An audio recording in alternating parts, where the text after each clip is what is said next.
Hello साथीहरु, यो भिडियोमा म तपाईहरुलाई फ्रेन्च फरेन लिजनको दुईवटा लेटेस्ट अपडेट्सहरु लिएर आएको छु। जुन अपडेट्सहरु चाहिँ यही हप्ता फ्रेन्च फरेन लिजनको फाइनलमा फालिएका नबी लामा भाइले चाहिँ मलाई दिएको हो। सो नबी लामा भाइलाई चाहिँ एकदमै धेरै thank you so much. So अपडेट्सतिर लागौं। पहिलो अपडेट्स चाहिँ के छ भने फ्रेन्च फरेन लिजनमा चाहिँ अहिले मिलिटरी ब्याकग्राउन्डका मान्छेहरुलाई चाहिँ एकदमै धेरै प्रायोरिटी दिइरहेको छ भन्ने कुरा चाहिँ मलाई नबी लामा भाइले बताएको छ।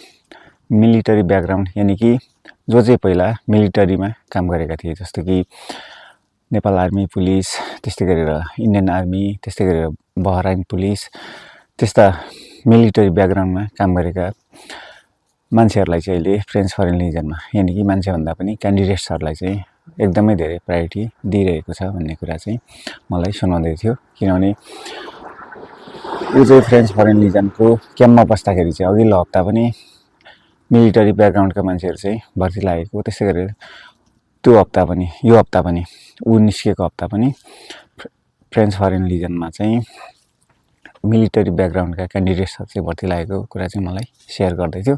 सो यो न्यूज चाहिँ शेयर गरिदिनुस् है दाइ भनेर चाहिँ मलाई उसले चाहिँ शेयर गरेको हो। किनभने उसले चाहिँ आफू फेल भए पनि अरु फेल नहोस् भनेर चाहिँ, अरुको राम्रो होस् भनेर चाहिँ जो फ्रेन्च फरेन लिजनमा भर्ती देखाउनको लागि तयारी गरिरहेको छ अथवा आउने सोचमा अथवा जाने सोचमा हुनुहुन्छ, उनीहरुको राम्रोको लागि चाहिँ उसले मलाई यो न्यूज शेयर गरेको हो। त्यसै गरेर यदि तपाईहरुमा चाहिँ मेडिकल सम्बन्धी प्रब्लमहरु छ, जस्तो कि तपाईहरुमा चाहिँ स्कारहरु छ र अन्य मेडिकल प्रब्लम्सहरु छ भने चाहिँ तपाईहरुले चाहिँ बाहिरै चेकअप गराएर चाहिँ सर्टिफिकेट लिएर गएको राम्रो हुन्छ। जुन कुरा चाहिँ मलाई नबी लामा भाइले पनि सुनाउँदै थियो। यो कुरा चाहिँ नबी लामा भाइ भन्दा अगाडि पनि यो चाहिँ तपाईहरुले चाहिँ चेक गरेर सर्टिफिकेट लिएर गएकै राम्रो हुन्थ्यो।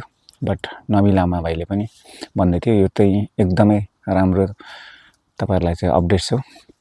किनभने तपाईहरुले चाहिँ फ्रेन्च फरेन लिजनमा चाहिँ भर्ती देखाउन जाँदाखेरि चाहिँ यदि केही मेडिकल प्रब्लम्स भयो भने चाहिँ तपाईहरुले चाहिँ बाहिर गएर चाहिँ चेकअप गराउनु पर्ने हुन्छ र तपाईहरुले चाहिँ सर्टिफिकेट लिएर जानुपर्ने हुन्छ, जुन चाहिँ एकदमै धेरै कस्टी हुन जान्छ, यानी कि महँगो हुन जान्छ। त्यही भएर चाहिँ तपाईहरुले चाहिँ यदि केही मेडिकल प्रब्लम्सहरु तपाईहरुको बडीमा चाहिँ शरीरमा चाहिँ स्कारहरु छ भने चाहिँ तपाईहरुले चाहिँ मेडिकल चेकअप गरेर जानुभएको राम्रो हुन्छ। म पनि पहिला फ्रेन्च फरेन लिजनमा भर्ती देखाउन जाँदाखेरि चाहिँ मेरो चाहिँ पिलो आएर चाहिँ पछाडी एउटा स्कार थियो।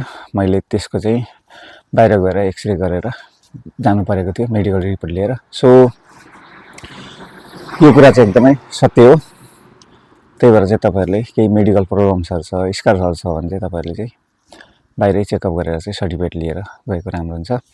जुन कुरा नबी लामा भाइले पनि मलाई शेयर गर्दै थियो। सो तपाईहरुलाई चाहिँ यही दुईटा अपडेट्स गराउनु थियो। Thank you so much.